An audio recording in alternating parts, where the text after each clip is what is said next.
Prav lep pozdrav, spoštovani in dragi gledalke in gledalci. Še z moje strani, pred nami je še zadnja tekma 11. kola v prvi ligi Telekom Slovenije. Na današnjem sporedu se torej končuje kolo. No, zdaj priložnost za Tabor. Tam je Sikimić prišel na krilu do žoge, odlično podal v kazenski prostor, nekaj zmede v obrambi domačih.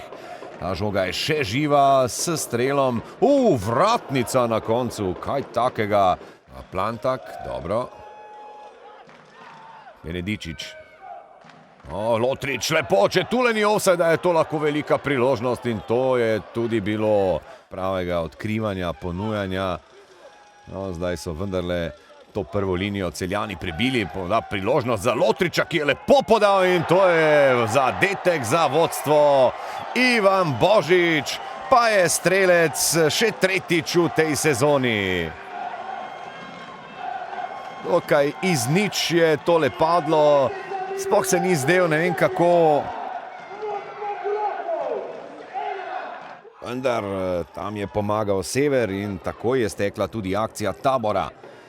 Horvat je že pritekel v ospredje, poskus predložka zelo visoko, vendar Benedičić, tudi on se je odločil za čudno potezo tam v nevarnem območju. To je lahko priložnost za goste, Dino Stančić pa je ciljal.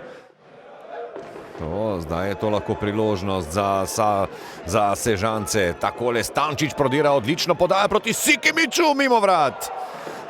Kako velika priložnost je bila sedaj tole za Predraga Sikimića. Z nekaj sreče bodo Celjani lahko še naprej napadali. Plantak. To je dobra Novakova podaja za Wisingerja. 2-0. In zadetek številka 8 za hrvaškega napadalca, s čimer je spet skočil na vrh prvenstvene razpredelnice strelcev. Edini z 8 zadetki. Takole je Novak izvrstno opazil, da se Wisingerju ponuja nekaj prostora. Zares pravilno odmeril tole podajo.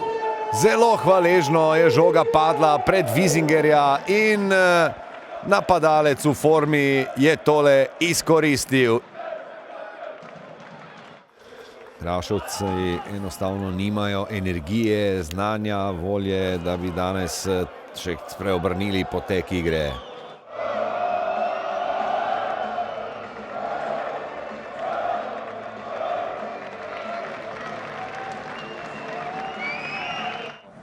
Neugoden nasprotnik, kvaliteten. Mi smo dali veliko energije v to, bilo je tekma z veliko napakami, z veliko nenatančnostjo, ampak boljni moment je bil dober, nekaj časa smo trpeli, želeli smo si te zmage, ki nas priključuje zgornjemu delu lestvice in smo jo kljub veliko vložene energije, mislim, da tudi zasluženo dosegli. Ja, zaslužena zmaga Celjanov, dvakrat so zadeli, mi nismo, imeli smo nekaj svojih priložnosti, čestitam Celjanom.